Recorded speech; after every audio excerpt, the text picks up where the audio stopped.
That's where the almonds go. I was like moving. It's like it's not product placement, although we will take product placement. Yeah. I mean, almonds want to sponsor us. Please sponsor us, almonds. Welcome to this episode of Yoga Talk. No, Yoga Rebels. I gotta remember that. It just flows so nicely. You can introduce yourself. I'm Lauren, and I am Burgundy. And today we are going to start the conversation talking about how yoga is not a religion.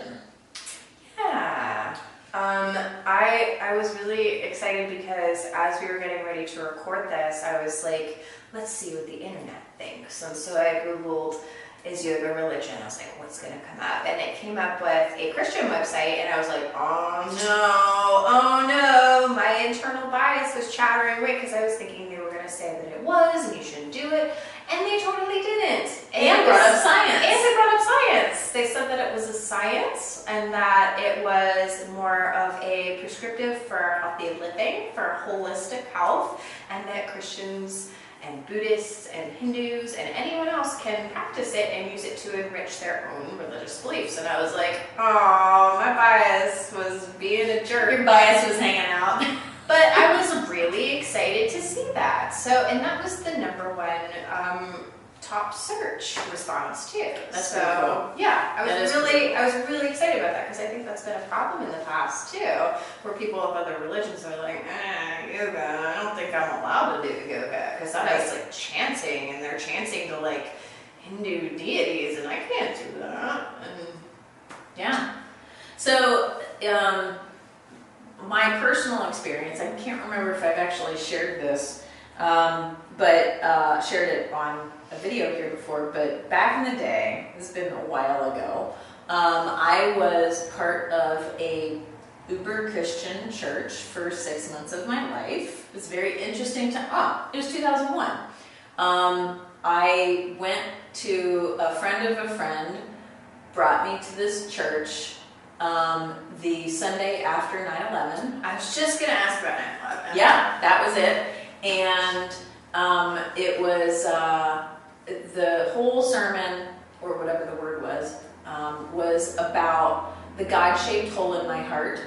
And that sounds big. It must have been, because then this church could fill this hole. Yeah. So I'm not necessarily knocking the church, but it got to me at a very vulnerable time in my life, and the guy was quoting Elie Wiesel, and so I was like, oh my gosh, quoting a Jewish author, that must be, how open-minded and so forth. Mm-hmm. Not so much. However, as things progressed, and I'm practicing yoga and so forth, other folks, friends in my circle, told me that I was practicing devil worship by practicing yoga. And I'm like, I'm just stretching and straightening. I don't remember the devil being in my teacher training. Right. So, and then fast forward some years after that, and at my actual yoga teacher training, one of the gals in my class, in my group, she was a Christian, and one of the conversations that she had with our teachers was practicing yoga as a Christian. Mm. And so then, a little bit after that, had a conversation with, I think it was an email conversation with a person who had come to one of my classes, asked a question about what the word namaste meant. Mm-hmm. Because frequently as yoga teachers, we sort of wrap up the end of our class by saying namaste, so it almost makes it seem like it's amen. Yeah, it does. But then people get really into it and they're like, namaste. Right. But it really just means like aloha. Yeah, it's like the Nepali Indian aloha. Yeah. Sure. And so when I said, it's kind of like, the spirit in me recognizes the spirit in you, the light in me honors the light in you. It's like we're all made of the same stuff, whatever, it's a sign of respect. But that killed it for this person. They felt that was religious or whatever. Yeah. And even the word amen isn't, there's no really religious connotation to the word itself. It just means like And let's wrap so this up. It is. Yeah, we're done. The end. And so, I think one of the things that I try to at least teach, promote, explain is that, yes, there are parts of yoga, there are classes, certain styles that do bring in chanting and things like that. However, yoga in general is very religious neutral. And we try to do that here at the studio at Yoga Happiness. You come in here with whatever your belief system is, and that's what you're doing. So if when you're meditating, if you're meditating on your God, your whatever, great. Then that's your thing. Right. I really liked the idea of, and I feel like we've talked about this before. If you're going to be fill in the blank, be a really good one. So if you're going to be a Christian, if you're going to be whatever, be a good person. So I think that's the one thing that yoga has that can bridge all of the different religions, is that that's kind of like the root of it is being mindful, being kind, the kind of like this baseline for existing that can benefit people from all walks of like any religion, and it's not necessarily coming from it comes from a time of Hinduism, and you will occasionally hear Sanskrit. I feel like when you think about what the point of it is, if you're practicing yoga in India, you're probably not going to like a vinyasa class. You're not going to a hot power flow. I mean, it might be hot there, right? It might be hot there, but you're likely going to be prescribed yoga as a holistic solution for just longevity, for wellness, for whatever might make you feel better and live longer. And I think that's how we are teaching. I think both of us are teaching here, and how we practice as well. So it's more of a holistic comes to mind again, but it's more of a preventative, it's more of a longevity thing than it is any type of religion. Yeah, and yoga has gone hand in hand with Ayurveda, and Ayurveda, even Ayurveda is one of those things where it's like, take the things that you like, throw out the rest. Some of it's got some valid results. Some eat probably what's not. good for you. Right. Don't eat what is not good for you. Yeah, well, I mean, arguably, even Western medicine has its BS. I mean, there are plenty of things that have slipped through the FDA, and some other things that it's like the very low standards that some things have to pass in order to be approved. Or we have no standards for certain things. Sure, right, exactly. So, I mean, I think that take everything with a grain of salt. Truly. Right. But when it comes to the religion side of things, yoga for me it's a philosophy, and it's right up there with Buddhism for me. And I like, so the description that we've got here, and that I actually sort of borrowed from White Lotus, I'll be honest, is non-dogmatic hatha. Non-dogmatic meaning, I love that. It can be whatever. It doesn't have to be this prescribed thing that you're always doing. That, no offense to Ashtanga, but because my background, my style is Ashtanga, Kundalini, mine is too, and Ashtanga and Kundalini are heavy on chanting. Yeah, and this is what you do. You will hear, and then you will hear about other Hindu deities as well. But that doesn't.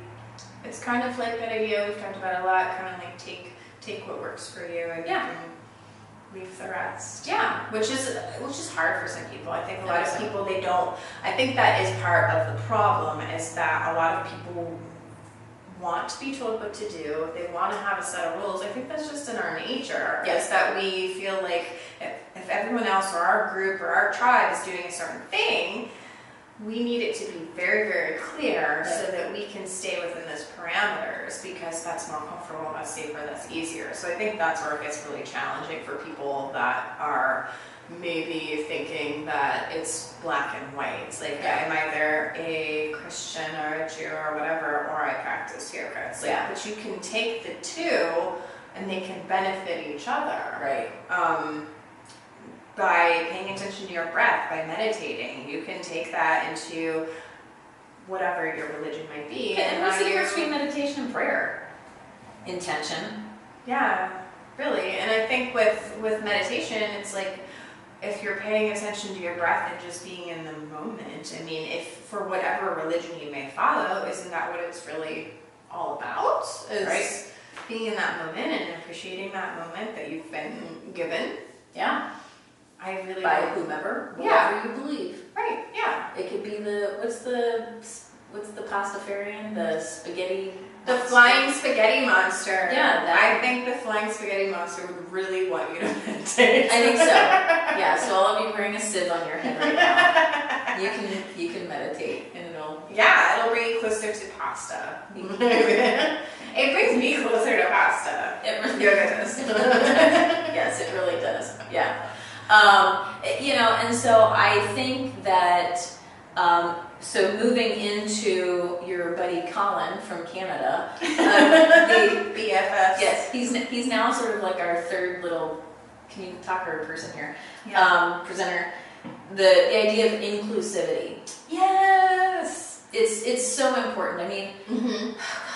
especially in these times right now where it's like we've got all the social media, and that's funny. Like, what is social about it other than humans are taking part? For the most part, a lot of them are bots. Right. But it's like, being part of a group, a community. Mm-hmm. That to me is what yoga is. I agree. It's, and when I say like we're making a group of like-minded people, I don't mean that we all agree on everything. No, we're not starting a cult. Oh my God, no. It's kind of like No. the opposite. Like, don't listen to me. No, yeah, it's like let's just meet in the same room. If I said something stupid that doesn't make any sense, like, let me know. Right, exactly. But I think that the like-minded part is that we're open and everybody's allowed and everybody's Right. welcome is the idea. I mean, if you go to a yoga, this is the only time I'm gonna shit on yoga in general, is just saying, like, if you go to a yoga class and the teacher makes you feel stupid, bad, fat, not welcome, then that's not the place for you. No. If you leave feeling bad, then that's not, I'm not going to say that that's not yoga, but I'm going to say that that's not the place for you. Find someplace else. It's going to take time. Right. Yeah, that's an interesting one. If you feel bad, first ask yourself, and you can do this through meditation too, if it is I'm going to bring some social work stuff, if it's a cognitive distortion, really ask yourself, did they say this, or am I implying this because of my own negative beliefs about myself? If they said it, because I know that is something that can happen, some people can feel very put off by a teacher constantly like adjusting them, or verbally, physically, however, adjusting them, and can feel like they were being wrong. But sometimes, I mean, teachers are humans. Sometimes you might have somebody that says something negative to you about your, God, I hope not, but I mean, it happens. Yeah. And if that happens, you have no reason to stay there. Don't get in an abusive relationship with yoga. Right. I mean, but also on the same token, like, recognize that your yoga teachers, they are human. Right. Don't expect them to have all the answers and to do everything perfectly. Yeah. I think that's really easy for people to do, especially if they're newer. We all want to feel safe. We all, when we enter a classroom for a yoga class, we want to feel like we're seen and taken care of and safe. So kind of, make sure that piece is there if you're participating in a yoga class, that you feel like you are, and this again can go back to like your own feelings about things, but what is the vibe you get from the class? Do you feel like you're safe, you're seen, you're heard, You're welcome. You're welcome, and that they even want you there. Right, yeah, right. Yeah, I can't think of any good examples off the top of my head, but I've definitely, in the past taken classes, and it's been a really long time, where I felt like I was being, some of it could have been me, but I don't feel like it needed to be said, where I felt like I was being called out too much on my form or what I was doing, and that made me feel unwelcome, and it made me feel bad about myself and wrong. And some of it was maybe just like lack of experience. Some of it was maybe like, I was talking about my back. My back's messed up. I've been in 2 car accidents, so I have some weird stuff that my back does. So like I have hyperlordosis, so it's like the sway back of the lower back. So that makes some poses look really weird for me if I'm not really mindful. So I had a teacher that would constantly be like yelling at me from across the room, like, fix my low back. Yeah. Belly button into your spine. Yeah, and I just felt like I didn't want to go back because I'm like, well, my spine is obviously not good enough for this person and for yoga, and it just made me feel like garbage. But it wasn't fixing it. Yeah, and it's interesting. So it's interesting that you say that, because that led my brain to one of the gals that I was in teacher training with. She was the youngest girl in our class. I'm not going to mention her name. She may be watching this, and I don't want to call her out. But she just, past couple of days, I'm really proud of her growth as a teacher, as a yogi, as a woman.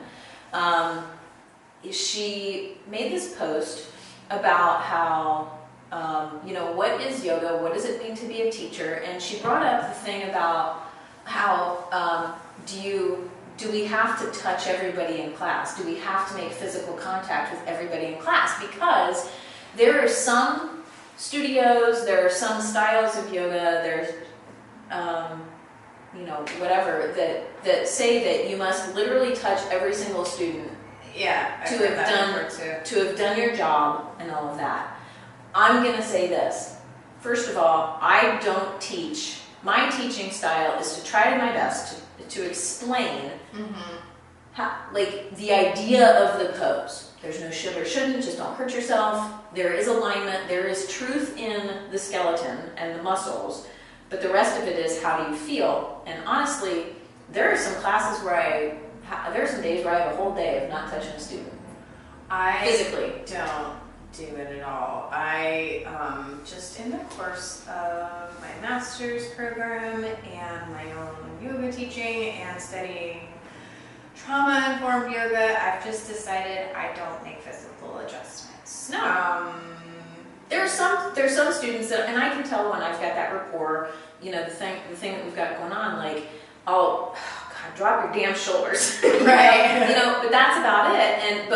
But I already have set up, like, we sort of have this like jovial thing going on here. Right. But otherwise, no. I think in a one-on-one, especially for somebody like you do Thai yoga massage, which is like specifically like moving the body around, which that's obviously you need to do that. But you've entered into an agreement when somebody comes in for Thai yoga massage. In a classroom setting, we've talked about this a whole bunch, I think. Like, I beat this into the ground, the trauma-informed yoga thing. Like, people, you don't know what is going on in the mind, the body of the person that you're coming up to. There are so many adjustments out there that can be helpful, but are not a great idea for a lot of people. I think anything where you're taking the hips and pulling them back, I'm like, nope, won't do that. But I'm just in terms of like a trauma-informed place, I don't. Yeah. I've kind of decided that I don't. I'm not going to keep that as part of my teaching style. Maybe in one-on-one if they are somebody that you've had an explicit like conversation with. Yeah. Like, let's see what it's like when we move your leg like this, or we move your arm like this. Shoulder. Notice how that joint rotation happens and so forth. I think there are some interesting things that you can do with the anatomy, but you enter into it as sort of like what you're saying, like an agreement. Like, this is a different kind of agreement. We're going to talk about how this movement changes your whole thing, but I think that sort of as an open response to the gal that I was in teacher training with, my feeling is you don't need to touch everybody. And I think that it goes back to what we were talking about probably last podcast. What does it mean to be a yoga teacher? What is true yoga? What's real yoga? And and to be a yoga teacher, I don't think that you have to have touched everybody. I think you have to have an understanding of anatomy, and you gotta touch people to get that. Yeah, like it's good to touch bodies, consenting bodies, to feel how things work. Right. I have had adjustments in the past that have changed how I approached a pose. Maybe I was doing something that was a little bit off or unsafe, but in general, I don't prefer physical adjustments. My experience has been in the past either an adjustment without asking, or somebody's hands are on my body and then they ask if it's okay. Too late. Have you had that? Like where somebody's hand is already on your body and then they're like, is this okay? It's like, well, now I'm in it. Am I going to make a thing out of it? Or am I just going to go, yeah, it's fine? I'm probably going to say it's fine, even if I don't want you touching me. So that's the other risk you run if you even ask. Yeah, it's a whole other thing. Yeah. It's a whole other podcast. Yeah, it really is. Yeah. And so I think, if you are going to a yoga class looking to be touched, maybe you just get a massage instead. Yeah, get a Thai yoga massage. I feel like that's because that is the other side of it, is that humans in general, we are, because of social media, because of urban sprawl, we are so far removed from community. Yeah. Our culture values individualism and pulling yourself up by your bootstraps, not asking for help, doing it all on your own. So we are deprived. We're deprived of community. We're deprived of touch. So that's where it gets really tricky. See, we should have like cliff note or footnotes for like see the podcast on guru culture, because that's another piece of that too with yoga is. That's what a lot of people come to yoga for. So they're looking for community. They're looking to bridge that because we're all missing it right now. And and the thing that we talked about in the guru thing, the teacher's not the guru. You are your own guru. Mm-hmm. And I truly like the point that a lot of smart people have said this. The answers are already in you. Absolutely. I truly believe, and this is how I approach my counseling style too. It's that if anybody looks things up, that we talk about solution focused. So the idea behind that, the idea behind yoga, the idea behind all these things is that we already have what we need to succeed at the things that we want to do, to be healthy, to be happy. It's just a matter of harnessing it and maybe having the assistance of another person or community, or having somebody point it out and help you draw that out or build it up. Yeah. And I think yoga can do that too. I think yoga can bring out the strengths that you already have, and then you can just build them and build them and build them, and then use them in all areas of your life. Going back to the religion thing. So I feel like if you have a specific religion, yoga could help you build up those strengths, those qualities that will make you maybe respond to your religion, or connect with your religion a little bit more. If you have better mindfulness, you might be better mindful of how you treat other people. So if you're a Christian and your belief is that you want to treat people like Jesus would have, guess what? You meditate, you do enough, to build up your mindfulness. You have compassion practice, the loving kindness, building in all of that stuff. It's just gonna make everything else come up further to the surface. Yeah. So I think yoga is a kind of enhancement. Mm-hmm. I would agree. It's kind of like it amplifies things qualities that I think we all have. So even if you can't physically do every single pose, because you don't need to. Yeah, you don't need to. There's so many poses that I don't even want to do, or I don't care if I do. There's certain things I see and I'm like, why would I even want to do that? Right. Yeah. It doesn't matter, but you can still get benefits. Everybody can still get benefits, like mindfulness, being in the moment, being aware of your breath, being aware of your body. That can just benefit every aspect of our life. I think that goes for everybody, regardless of what kind of body you have. So this, could go back to body image, but like the size of your body, the shape of your body, that's back to the inclusivity. Everybody can benefit. It's true. Doesn't mean you have to be back to the last podcast and your $300. Every time I say it, I raise the price. I don't know how much your $1,000 your yoga pants. $7 billion yoga pants that you're sponsored to wear, even Yeah, even you're welcome.